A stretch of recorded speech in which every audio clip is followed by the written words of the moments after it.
Hello student, आपका हमारे YouTube channel biological classes में फिर से स्वागत है।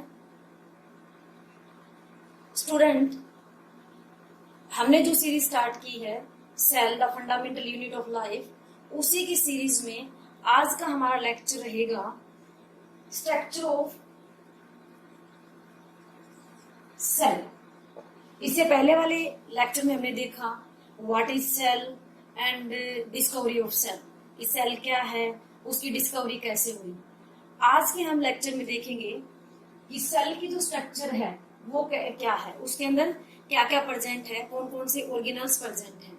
तो फर्स्टली हम देखेंगे स्ट्रक्चर ऑफ एनिमल सेल, क्योंकि जैसे हमने पढ़ा था डिस्कवरीज ऑफ सेल में कि एनिमल सेल है, एनिमल बॉडी है वो भी सेल से बनी हुई है और प्लांट बॉडी वो भी सेल से बनी हुई है। तो फर्स्टली हम एनिमल सेल को स्टडी करेंगे, फिर हम प्लांट सेल को स्टडी करेंगे and in the last we will compare both these cells, कि इन सेल्स में दोनों में क्या बेसिक डिफरेंस है, कौन कौन सी स्ट्रक्चर्स है जो एनिमल सेल में प्रेजेंट है लेकिन प्लांट सेल में प्रेजेंट नहीं है, कौन सी स्ट्रक्चर्स है जो प्लांट सेल में है लेकिन एनिमल सेल में एब्सेंट है। तो आज का जो हमारा लेक्चर है, आज का जो हमारा टॉपिक है वो है स्ट्रक्चर ऑफ एनिमल सेल। तो स्टूडेंट, अगर हम एनिमल सेल की स्ट्रक्चर की बात करें तो सेल्स के अंदर डिफरेंट डिफरेंट कंपार्टमेंट्स होते हैं, डिफरेंट डिफरेंट पार्ट्स होते हैं जिनको बोलते हैं सेल ऑर्गेनल्स। फर्स्टली अगर इन ऑर्गेनल्स की बात करें तो ये ऑर्गेनल्स हैं, सबसे पहले कोई भी सेल है that is covered by a thin membrane, कोई भी सेल वो मेम्ब्रेन से कवर्ड होती है and this membrane is known as cell membrane. एक बार मैं सेपरेटली लिख रही हूं इनको, उसके बाद हम डायग्राम में भी इसको लेबल करेंगे। तो फर्स्ट जो आउटर कवरिंग होती है सेल की उसको क्या बोलते हैं, cell membrane. The every cell contain a liquid material that is known as cytoplasm. तो स्टूडेंट, एक टर्म आपको ध्यान रखनी है, cyto. Cyto word always use for cell in biology. It means wherever the cyto word is used, it means it is related to cell. For example, cytoplasm. Cyto means cell and plasm mean any liquid material. तो ये कोई liquid material जो cell के अंदर present है. For another term is cytology. We know cyto means cell and logy means study. So study of cell is known as cytology. In this sequence, next organelle is nucleus. In the center of the cell, if we discuss about animal cell, then the nucleus is present in the center. But in plant cell, it is present near the boundary or near the periphery. So, in the center of the cell, there is a spherical structure which is double membrane structure that is known as nucleus. It contain the genetic material or we can say chromosomes, DNA. जो हमारा DNA होता है, जो genetic material होता है, जो characters को आगे ट्रांसफर करता है, वही मटेरियल कहाँ प्रेजेंट होता है, न्यूक्लियस के अंदर। It also contain a liquid part, क्योंकि देखो यहाँ साइटोप्लाज्म जो है उसके और न्यूक्लियस का जो लिक्विड है उसके बीच में मेम्ब्रेन प्रेजेंट है जिसको बोलते हैं न्यूक्लियो मेम्ब्रेन। जैसे सेल की मेम्ब्रेन को सेल मेम्ब्रेन बोलते हैं, ऐसे ही न्यूक्लियस को मेम्ब्रेन को बोलते हैं nucleo membrane. And the liquid inside the nucleus is known as nucleoplasm. अभी जैसे हमने बताया था कि साइटोप्लाज्म लिक्विड जो सेल के अंदर है, न्यूक्लियोप्लाज्म लिक्विड जो न्यूक्लियस के अंदर प्रेजेंट है। तो एक टर्म यूज करते हैं हम प्रोटोप्लाज्म। What is protoplasm? यहाँ तो हमने सिर्फ दो ही चीजों को डिस्कस किया है, साइटोप्लाज्म, न्यूक्लियोप्लाज्म। फिर प्रोटोप्लाज्म क्या होता है? Protoplasm is cytoplasm plus nucleoplasm. ये कह सकते हैं हम टोटल सेल के अंदर जो लिक्विड मटेरियल है उसको हम बोलेंगे प्रोटोप्लाज्म। मतलब सेल के अंदर क्या होता है, प्रोटोप्लाज्म। कोई भी लिविंग थिंग है वो प्रोटोप्लाज्म कंटेन करेगी, और जिस सेल के अंदर प्रोटोप्लाज्म नहीं होता वो डेड हो जाती है। Next organelle is endoplasmic reticulum. Tube like structure होती है ये, और न्यूक्लियस की आउटर मेम्ब्रेन के साथ कनेक्टेड होती है. So make this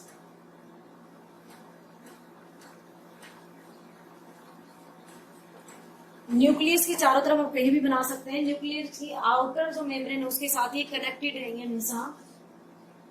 and these tube like structures are endoplasmic reticulum.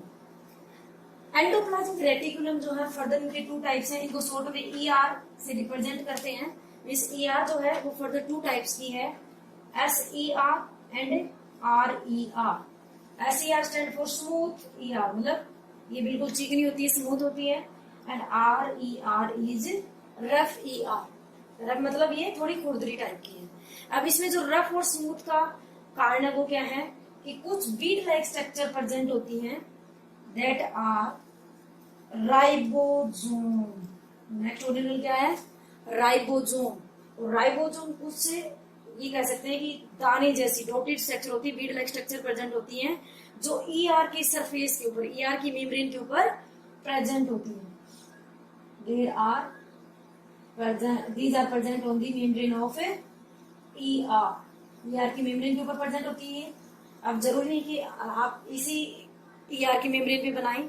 जिस भी ER की मेम्ब्रेन पे राइबोसोम प्रेजेंट होंगे उसी को हम रफ बोलेंगे, क्योंकि इसकी वजह से उसका सरफेस खुरदरा हो जाता है. तो रफ कौन सी? अगर आपने इसके ऊपर राइबोसोम को ड्रॉ किया है तो ये इस ER के ऊपर अगर किया है तो ये रफ है, और वो स्मूथ है. अगर उसके ऊपर किया है तो ये रफ है. तो अब क्योंकि हमने राइट हैंड साइड जो उसके ऊपर राइबोसोम्स को दिखाया है, तो दीज आर राइबोसोम और this is RER in short. Complete लिख लेना इसको, rough endoplasmic reticulum. And this is SER, smooth endoplasmic reticulum. There is another organelle which is Golgi body और गोल्जी apparatus कह सकते हैं. इसी के कंटिन्यूशन में राइबोसोम के बाद नेक्स्ट है गोल्जी बॉडी और Golgi apparatus. These are also present near to nucleus. ये भी न्यूक्लियस के पास प्रेजेंट होते हैं. आप इस साइड भी बना सकते हैं, यहाँ भी बना सकते हैं, और ये एक स्टैक में प्रेजेंट होते हैं. फॉर एग्जाम्पल जैसे आपने ना सबसे नीचे बड़ी प्लेट रखनी है, उसके ऊपर फिर उससे छोटी, फिर उससे छोटी, और इस टाइप से ये अरेंज्ड होती हैं. इनको बोलते हैं गोल्जी बॉडी और गोल्जी apparatus. गोल्जी बॉडी और Golgi apparatus, we can say there are most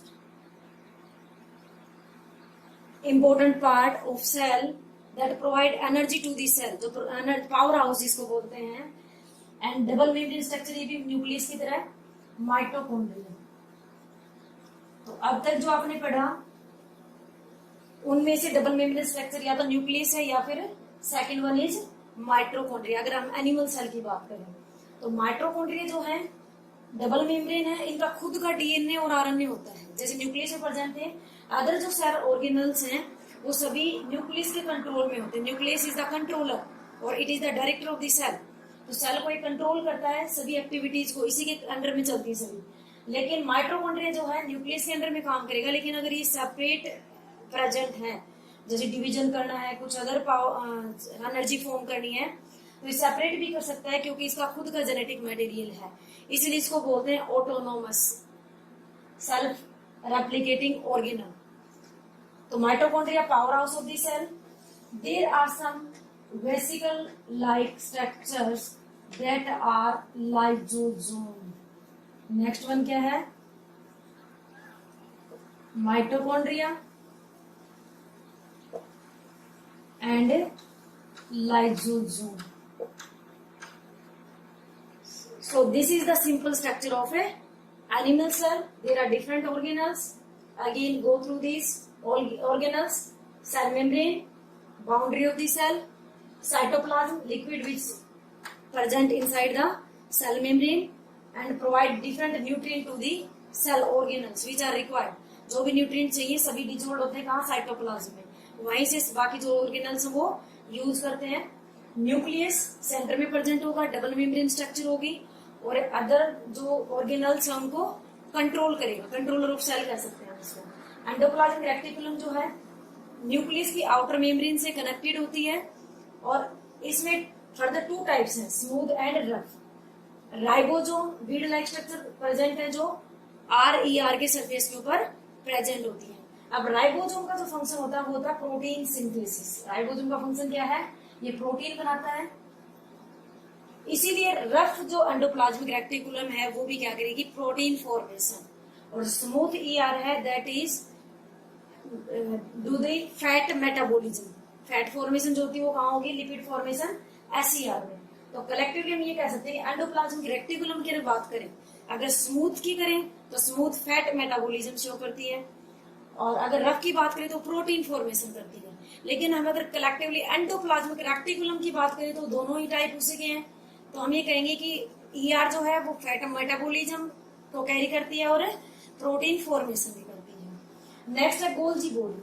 अब गोल्जी बॉडी का क्या फंक्शन होगा, ये करेगी modification and transport of the material to the different locations. अब जैसे यहाँ फैट फॉर्मेशन हुई, यहाँ प्रोटीन फॉर्मेशन हुई, तो यहाँ एज इट इज ये ट्रांसपोर्ट नहीं होते जहां भी रिक्वायर्ड होते हैं। फैट जो होते हैं वो या तो प्रोटीन के साथ कंबाइंड हो जाएंगे, लाइपोप्रोटीन बन जाएंगे, या कार्बोहाइड्रेट के साथ कंबाइन हो जाएंगे, ग्लाइकोप्रोटीन बन जाएंगे। ये सिंगली ट्रांसपोर्ट नहीं होते, ये कंबाइंड फॉर्म में होते हैं। तो इनको कंबाइन करने का काम, मॉडिफाई करने का काम किसका है, गोल्जी बॉडी का।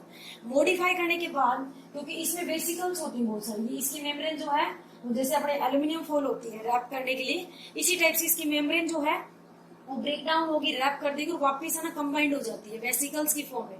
तो ये क्या करती है, पैकेजिंग भी करती है, मटेरियल को मॉडिफाई करेगी, पैकेजिंग करेगी और उसके बाद उसको टारगेट लोकेशन पे ट्रांसपोर्ट करती है। तो इसके 3 फंक्शन हो गए, modification, packaging and transport of material to the different location. फिर यहाँ पे जो लाइजोसोम्स हैं, these are the garbage remover of the cell. आपको पता है जब भी कोई वर्क होता है तो वहां पे जो वेस्ट है वो फैल जाता है, तो उस गार्बेज को, उस वेस्ट को रिमूव करने के लिए ये कह सकते हैं स्वीपर होते हैं, ये सेल की सफाई करने वाले होते हैं, सफाई कर्मचारी हैं। तो ये लाइजोसोम जो है सेल के जितने भी वेस्ट है उनको रिमूव करते हैं। लाइजोसोम को सुसाइड बैग्स भी बोलते हैं, these are also known as suicide bags. अब सुसाइड बैग्स क्यों बोलते हैं इनको, क्योंकि लाइजोसोम जो होते हैं इनके अंदर गार्बेज रिमूव करने की जो प्रॉपर्टी वो होती है, इसके अंदर कुछ एंजाइम्स होती हैं, हाइड्रोलिटिक एंजाइम्स। हाइड्रोलिटिक एंजाइम्स, इन एंजाइम्स की क्या प्रॉपर्टी है, ये ब्रेक डाउन करते हैं गार्बेज को। तो बाय चांस अगर इसकी मेम्ब्रेन ब्रस्ट हो जाए तो इसके जो एंजाइम्स ये सेल में बाहर निकल जाते हैं, और बाकी जो सेल ऑर्गेनल्स हैं इनका काम है डाइजेस्ट करना। इनको ये नहीं पता कि किसको डाइजेस्ट करना किसको नहीं, तो ये क्या करते हैं, सेल के डिफरेंट ऑर्गेनल्स हैं, मान लो सबसे पहले न्यूक्लियस पे अटैक कर दिया, तो न्यूक्लियस अगर डिस्ट्रॉय हो गया तो बाकी जो सेल ऑर्गेनल्स है वो कंट्रोल में नहीं रहेंगे, और अल्टीमेटली सेल की क्या हो जाएगी, डेथ। यानी इसकी वजह से डेथ होगी, इसलिए इनको क्या बोलते हैं, सुसाइड बैग्स। तो क्या क्यों कहते हैं इनको suicide bag, because by chance if the membrane of the lysosome breast, then the enzymes or hydrolytic enzymes of the lysosomes comes out in the cytoplasm and start digesting the different cell organelles, and ultimately this causes the death of the cell. That's why it is known as suicide bag of the cell. The last one is mitochondria. Mitochondria is double membrane structure. It is self-replicating or autonomous organ after the nucleus. It is also known as power house of the cell, क्योंकि ये energy provide करता है। जो aerobic respiration होता है cell के अंदर, जो ऑक्सीजन यूज होने के बाद ऑक्सीडेशन होता है फूड का, एनर्जी जो फॉर्म होती है एटीपी की फॉर्म में, उसको कौन करता है, माइटोकॉन्ड्रिया। जो एरोबिक साइकिल चलता है, जो क्रेब्स साइकिल चलता है एनर्जी फॉर्मेशन का, वो यही माइटोकॉन्ड्रिया में चलता है, इसलिए इसको power house of the cell भी बोलते हैं। सो स्टूडेंट, एनिमल स्ट्रक्चर में different organelles, structure of animals को हमने स्टडी किया। अगर आपको हमारा लेक्चर पसंद आए तो इसको आप लाइक करें, शेयर करें, सब्सक्राइब करें। Thank you to watching my video.